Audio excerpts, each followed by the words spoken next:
Inaugurado em junho de 2006 em Catanduvas, no Paraná, o primeiro presídio federal nasceu com a missão de isolar lideranças de facções criminosas e presos considerados de alta periculosidade. A partir de agora, você é uma presa do sistema penitenciário federal.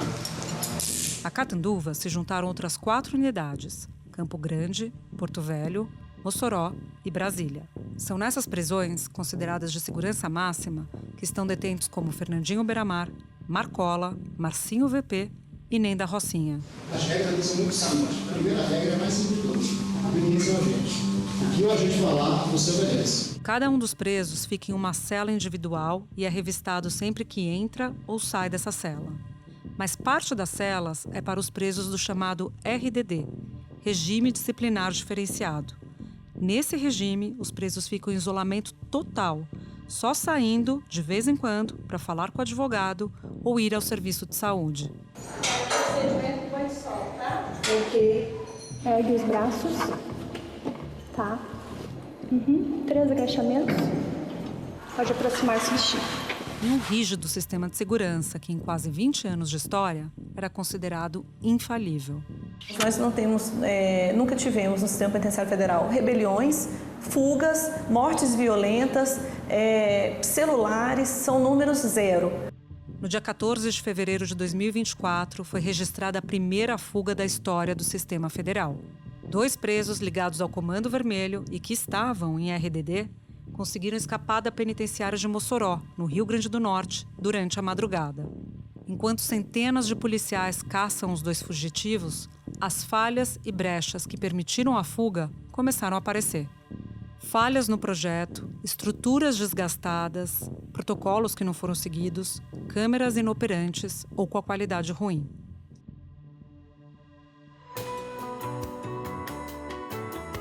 Da redação do G1, eu sou Júlia do Alibe e o assunto hoje é a fuga e as buscas pelos fugitivos de Mossoró. Como é a rotina de um presídio federal de segurança máxima e o que já se sabe sobre os erros que permitiram que 2 detentos escapassem de uma unidade em pleno carnaval. Neste episódio eu converso com Mohamed Saig, repórter do Fantástico, e com Francisco Augusto Cruz de Araújo, que tem mestrado em Ciências Sociais e trabalhou como professor universitário dentro de Mossoró, entre 2017 e 2018. Quarta-feira, 21 de fevereiro. Mohamed, você e o repórter Paulo Renato Soares estiveram lá em Mossoró, entraram no presídio de Mossoró. Você pode fazer um breve relato de como foi entrar no presídio de segurança máxima? Nós chegamos lá e, para nossa surpresa, de fato a gente encontrou um lugar que aparentemente era bem seguro. Por que eu digo surpresa? Porque toda essa segurança ela se desconstruiu com a notícia da fuga. Mas a gente chegou lá, a gente encontrou de fato uma unidade até relativamente organizada.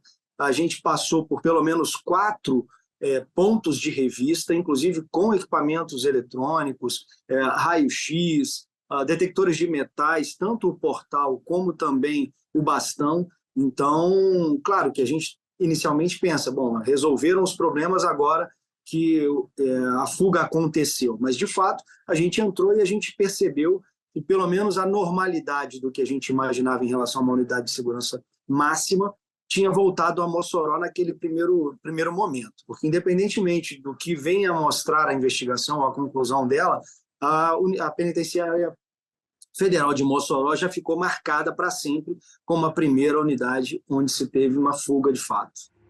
Os investigadores acreditam que os 2 agiram de forma coordenada, ao mesmo tempo e com a mesma técnica para escapar. Rogério da Silva Mendonça e Deibson Cabral Nascimento são ligados à facção criminosa Comando Vermelho. Rogério foi condenado a 74 anos de prisão por crimes como tráfico de drogas, assalto, organização criminosa e o homicídio de um adolescente. Deibson tem que cumprir 81 anos de cadeia por tráfico, assalto e organização criminosa. Em 2013, os 2 tentaram fugir juntos de um presídio no Acre e chegaram a serrar as grades da unidade. No ano passado, os criminosos foram transferidos para a Penitenciária Federal de Mossoró depois de participar de uma rebelião sangrenta que deixou 5 mortos em Rio Branco. Queria então adentrar com você na cela, porque vocês estiveram dentro da cela e aí toda essa aparência de segurança, normalidade que você nos relata agora, ela se torna mais questionável uma vez que vocês estão lá dentro, né? Exato. A gente passou por todos esses pontos de segurança, eles chamam lá de P0, P1, P2 e por aí vai. E a gente a gente fez todo o percurso até chegar nessas celas. Essas celas, elas fazem parte de um espaço específico dentro da unidade. Essa unidade ela é formada por 4 pavilhões, onde você tem as celas normais e você tem o RDD, que é um setor à parte desses 4 pavilhões, onde estão as celas que são as celas especiais, vamos dizer assim. Especiais não por terem um luxo ou algo do tipo, são celas especiais porque são celas que possuem um espaço do solário, justamente porque aqueles presos, por estarem no regime disciplinar diferenciado, eles não têm direito ao banho de sol no pátio. Eles têm um solário ali, como foi possível ver pelas nossas imagens, onde ele tem até a sua circulação, mesmo dentro da unidade prisional, restrita. Então, a gente pôde perceber, ao entrar nesses espaços, que aí sim a gente começou a ter um choque de realidade. Este é o último portão antes do acesso à ala do regime disciplinar diferenciado. A gente vai poder entrar. A ala foi toda desocupada, todos os presos que estavam aqui foram transferidos para outras celas, por isso os pertences deles ainda estão por aqui. A ala está isolada para a investigação, mas a gente vai ter acesso às 2 celas onde houve a fuga. Entramos nas duas, na cela 1 e na cela 2, onde a gente tinha os 2 detentos que fugiram, e a gente percebeu que ali tinha muita umidade, a gente percebeu que tinha muitos pontos frágeis na estrutura física da cela que permitiram que esses pontos pudessem ser afetados pela ação humana, seja ela com algum tipo de objeto ou, às vezes, em alguns pontos, por ela estar com muita umidade, até mesmo com as mãos era possível começar a descascar a parede. Então, de acordo com o resultado preliminar da perícia, nós conversamos com peritos, conversamos com os investigadores, e uma das principais linhas de investigação é de que, de fato, eles tenham conseguido retirar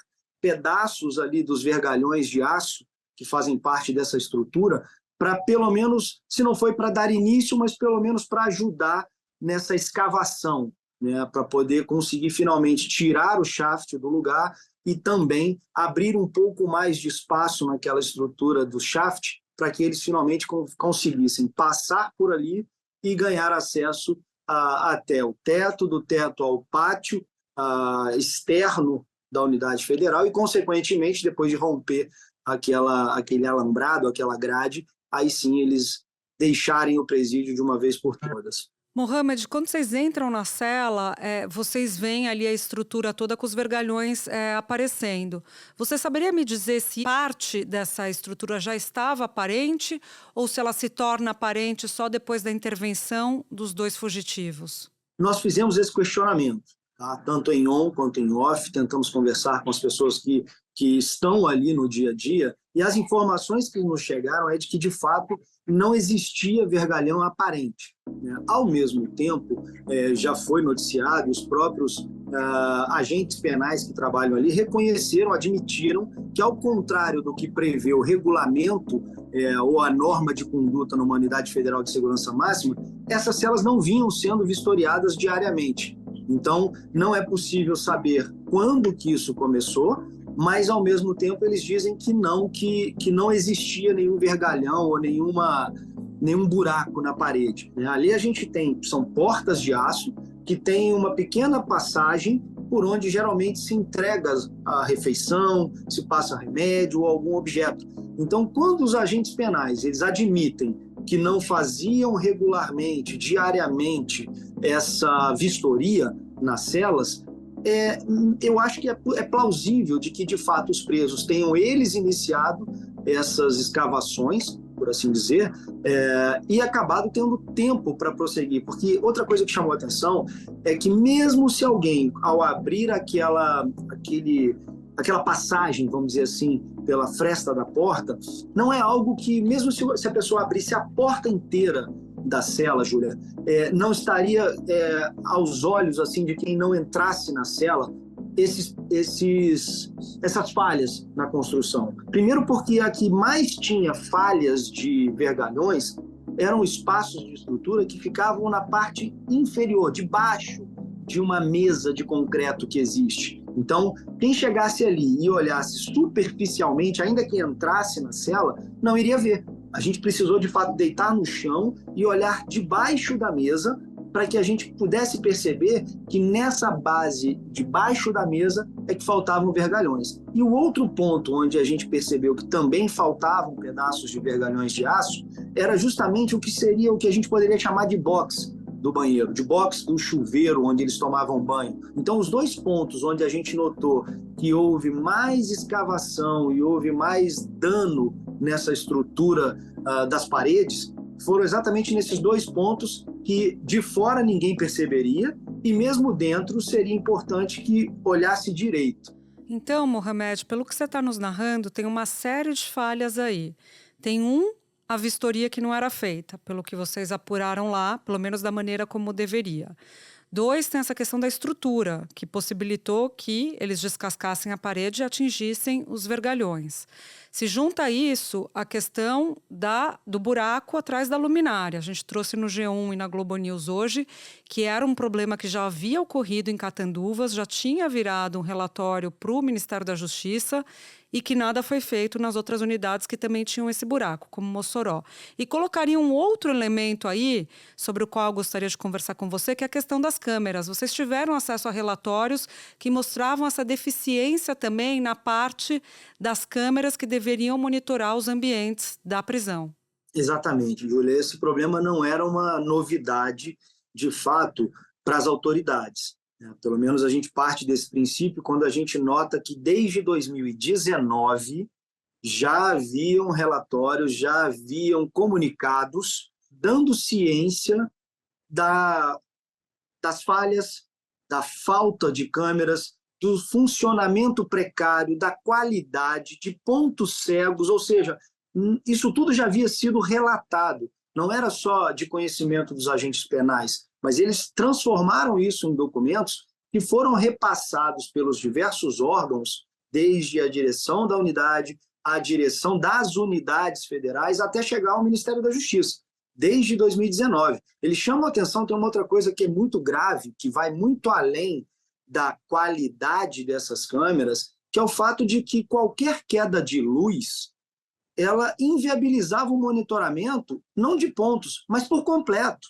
Então, eram apagões que, de fato, deixavam às escuras o monitoramento por câmeras. E se isso já não fosse muito grave, uma outra coisa que tornava ainda mais grave a situação em Mossoró, segundo esses relatórios aos quais tivemos acesso, é de que, muitas vezes, o tempo de recuperação dessas imagens a partir da volta de uma energia, por exemplo, de um abastecimento, ele podia variar de 10 a 15 minutos. Estas outras imagens, obtidas pelo Fantástico, são de câmeras de segurança da penitenciária.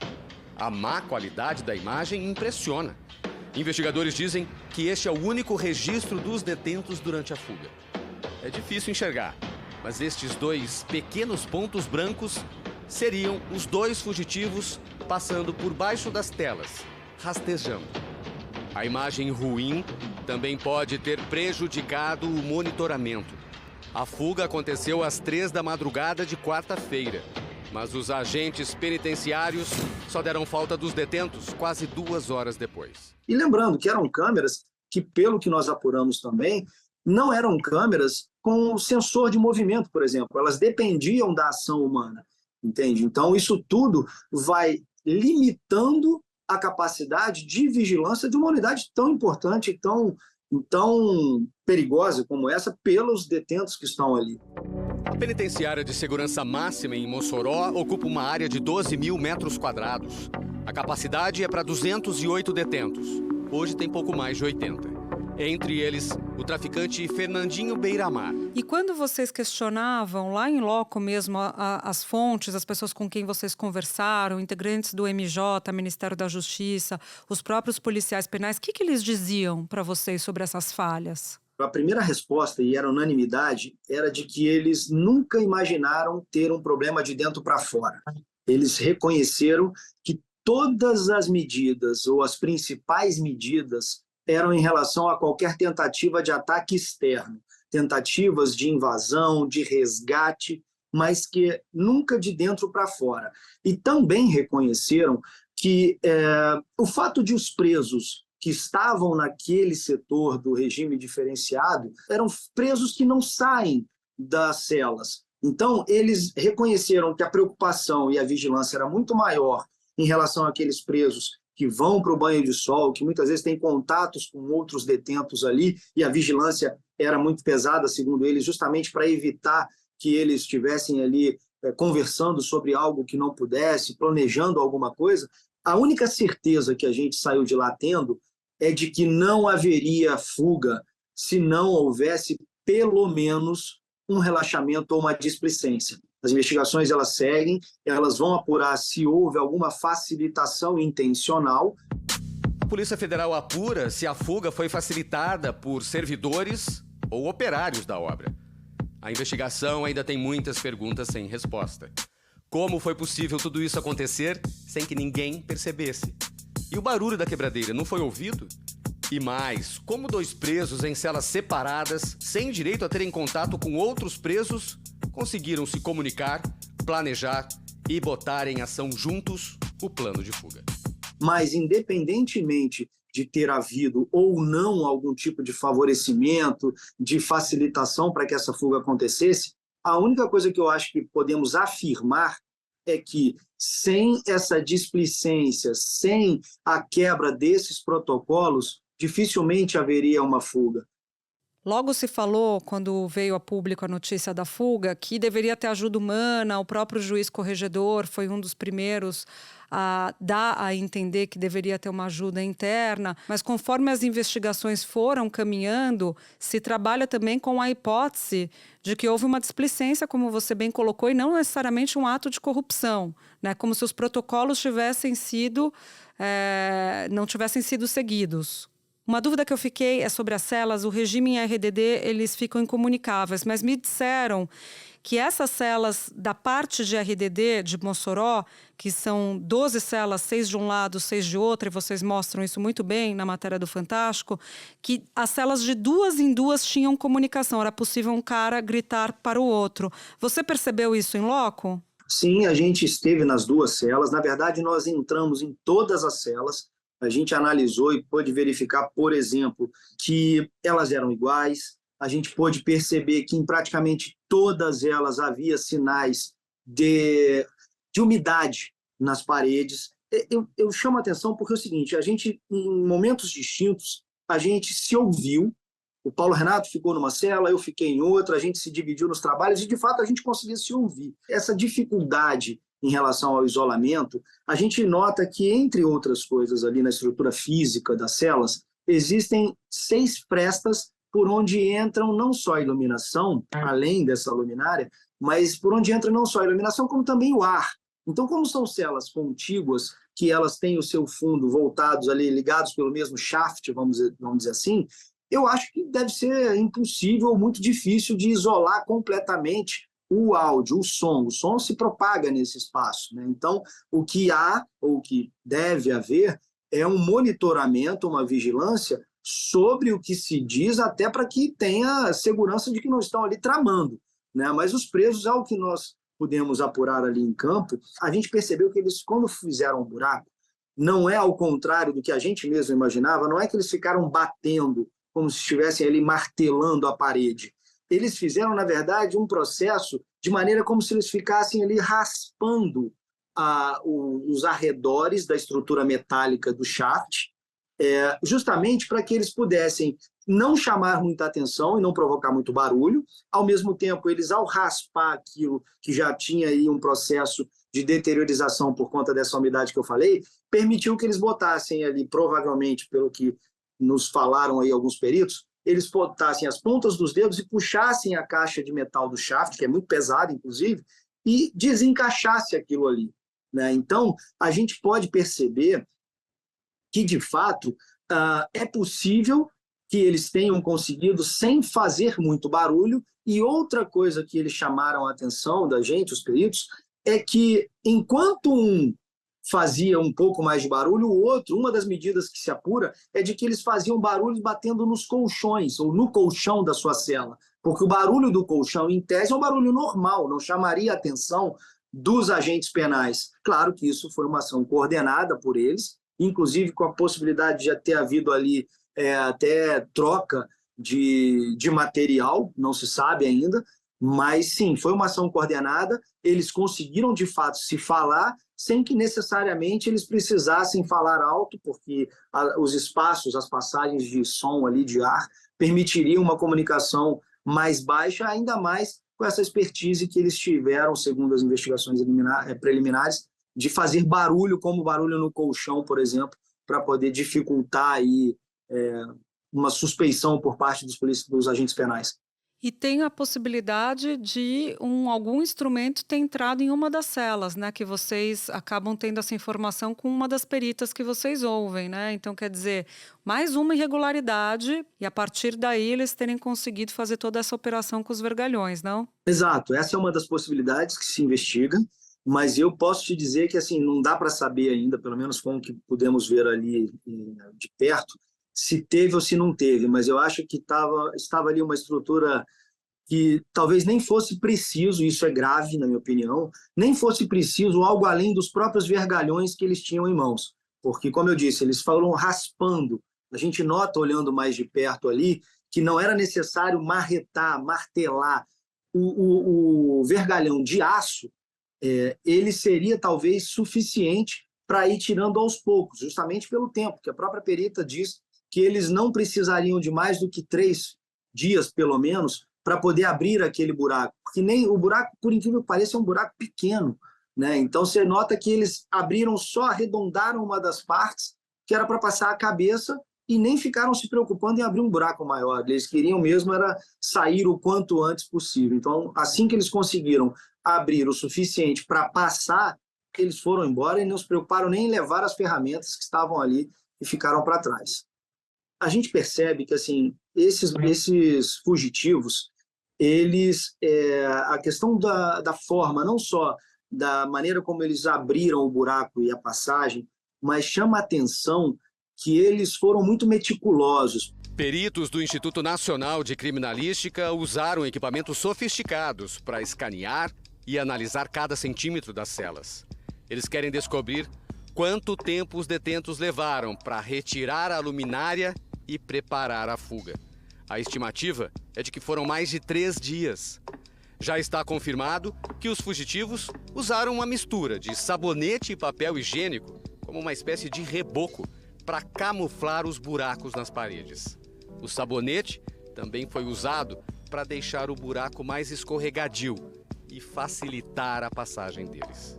Outro ponto que talvez tenha a ver com a fuga, a gente acompanhou buscas por terra durante o dia, durante a noite, a gente acompanhou também buscas e patrulhamentos aéreos e conversamos com muitas pessoas que estavam dentro daquela área delimitada como sendo a área quente das buscas.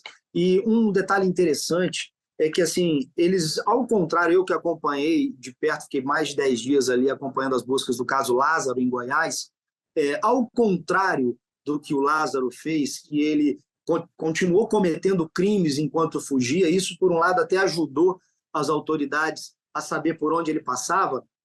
Esses criminosos, eles mesmo nos lugares onde eles invadem casas, como aconteceu recentemente, eles não têm agido com violência, eles não têm cometido outros crimes mais graves, como atirado, matado ou feito qualquer outra coisa com alguém, mas me chamou a atenção que, assim, durante a fuga, eles têm se preocupado muito, segundo a gente ouviu ali, em se alimentar. Esse é o principal. Eles têm buscado recuperar as forças e garantir a alimentação. Inclusive, dessa última casa, eles obrigaram a família não só a cozinhar para que eles comessem ali, mas todos os ovos, e tinha galinheiro na casa, todos os ovos que tinha na casa, eles fizeram a família cozinhar esses ovos e levaram consigo. Isso justamente para ir mantendo alimentos, já prevendo aí mais tempo de fuga ou pensando quando poderia ser a próxima vez que eles voltariam a se alimentar. A área externa estava cercada por este tapume de metal por causa de obras que estão acontecendo no presídio. Por questões de segurança, o cercado delimitava onde ficavam os operários e o material. Os detentos passaram pelo tapume e usaram um alicate deixado pelos operários e cortaram a primeira parte da grade. Andaram mais alguns metros, abriram a passagem na segunda tela e fugiram. E para a gente finalizar, Mohamed, o que você pode contar das buscas? Você acha que a polícia está perto ou diz a entender que está perto, mas está perdida? Júlia, eu, até pela experiência que eu tive acompanhando as buscas muito de perto no caso do Lázaro, eu te diria que é um grande desafio para as autoridades. Eu acho que é questão de tempo, sim, tanto pelo número de policiais que tem aumentado, de patrulhamento.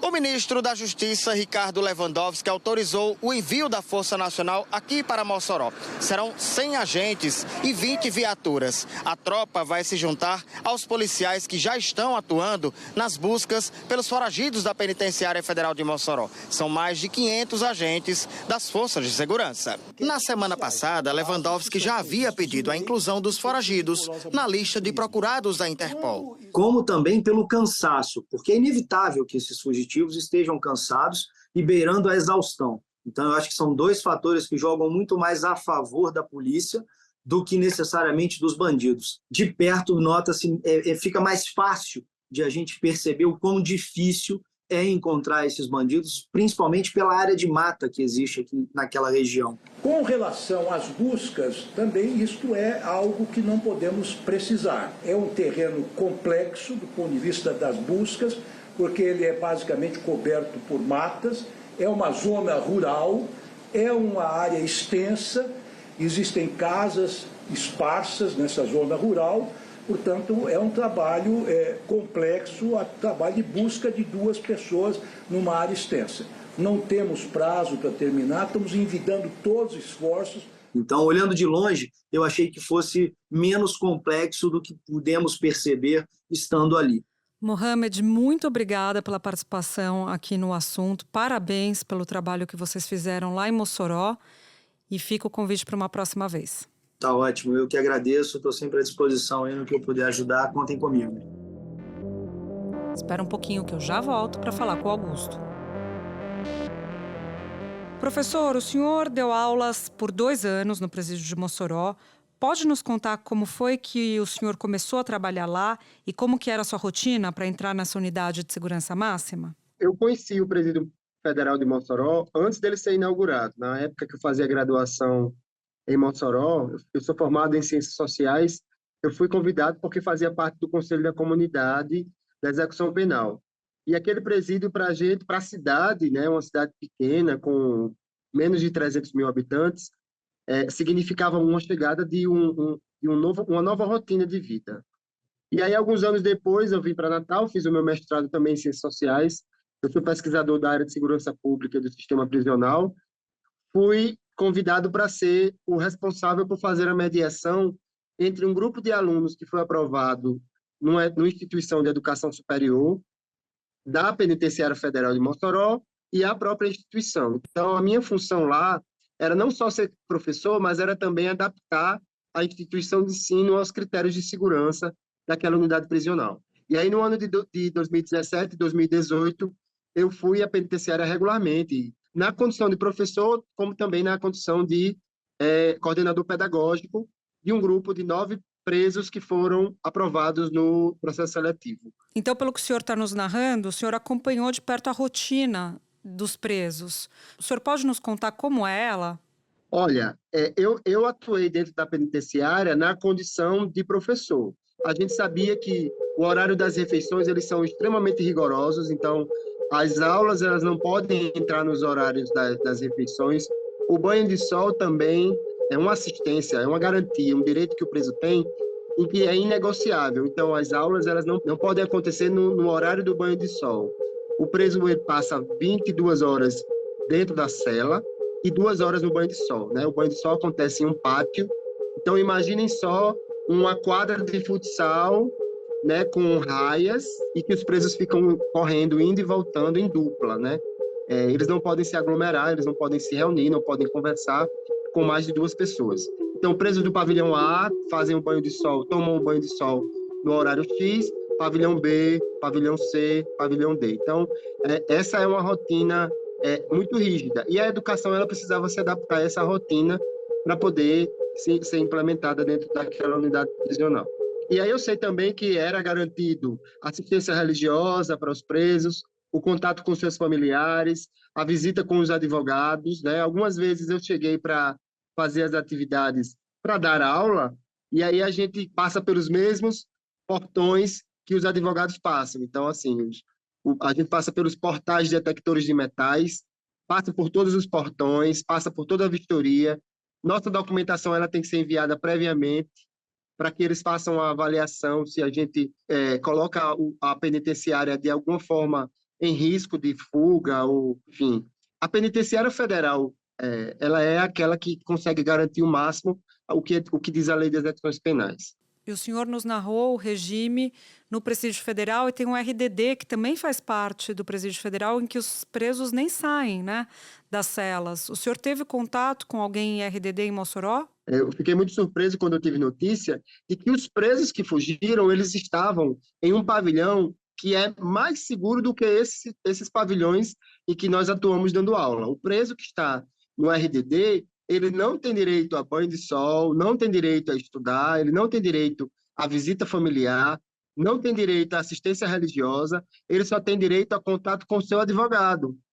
E o único contato que ele tem são com os funcionários da própria instituição, são os policiais penais federais, né?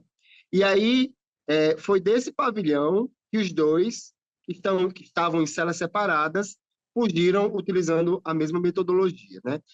Seguiram o mesmo caminho, no mesmo horário, tudo sincronizado.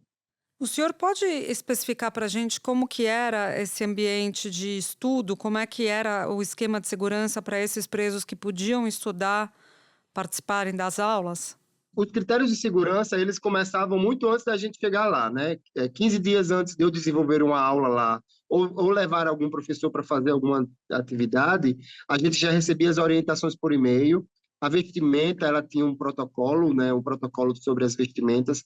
Nada metálico pode acessar a penitenciária federal, então a gente não podia utilizar calça jeans, não pode utilizar tênis com partes metálicas, camisetas não podem ter marcas, nada metálico, zíper. E aí a gente entrava praticamente com roupa de academia, né? Eu utilizava uma calça de nylon, um tênis de correr, uma camiseta da instituição. O material ele tem que ser completamente impresso, os presos não têm acesso a nenhum tipo de tecnologia, não entra celular, não entra pendrive. E aí a gente imprimiu o material, todo o material ele é carimbado, numerado e colado, né? Não existe encadernação, nem pode grampear. E aí, o material era entregue aos presos previamente, eles recebiam junto também uma caneta para poder escrever e fazer anotações, só que a caneta é aquela caneta Bic sem o tubo rígido, era só o tubinho com a tinta, né? Aquela parte interna da caneta Bic com a pontinha. Eles recebiam a caneta de manhã e à noite eles tinham que devolver. No final da tarde, antes de chegar à janta, eles tinham que devolver a caneta. Se entrou uma caneta, tem que sair uma caneta. E aí, dessa forma, os presos avançavam nos estudos, né? Recebiam o material previamente, e aí a gente ia fazer as aulas presenciais, seguindo todo esse protocolo, né? Esses protocolos de segurança. E eu acho importante enfatizar que durante todos os meses que eu estive lá, durante 2 anos, em nenhum momento houve flexibilização dos protocolos de segurança. Por mais que eu estivesse indo lá várias vezes, uma vez ao mês, levando professores que já eram conhecidos, todas as vezes era o mesmo ritual, não havia flexibilização. Então, aconteceu, por exemplo, de um professor não mandar a documentação em tempo hábil para ser feito a vistoria pela inteligência. O professor não deu a aula. Aconteceu, por exemplo, uma professora ir dar aula de salto alto. Ela não entrou porque dentro do salto alto existia uma estrutura metálica. Então, os protocolos de segurança, na época em que nós atuamos lá, eles eram levados muito a sério. As pessoas que eu conheci, que trabalhavam com a gente, principalmente na área da educação e na área da assistência social, eram pessoas extremamente comprometidas com a segurança e com a garantia desses protocolos. E aí eu fiquei muito surpreso quando vi a precarização da unidade prisional, os ferros aparecendo, paredes com infiltração. Lamentavelmente, me parece que depois que nós saímos de lá, a penitenciária não recebeu nenhum tipo de manutenção, os protocolos parece que foram flexibilizados e o regime RDD parece que, enfim, não está cumprindo a sua finalidade. Ao que tudo indica, vamos esperar as investigações então para dizer o que de fato aconteceu, mas o fato já está aí que houve uma fuga desse regime. Professor, muito obrigada pela sua presença no assunto, bom trabalho e até a próxima. Obrigado, estou à disposição. Até mais. Este foi o Assunto, podcast diário disponível no G1, no Globoplay, no YouTube ou na sua plataforma de áudio preferida. Comigo na equipe do Assunto estão Mônica Mariotti, Amanda Polato, Carol Lorenzetti, Luiz Felipe Silva, Gabriel de Campos, Thiago Kazuroski e Sara Rezende. Colaborou neste episódio Ellen Menezes.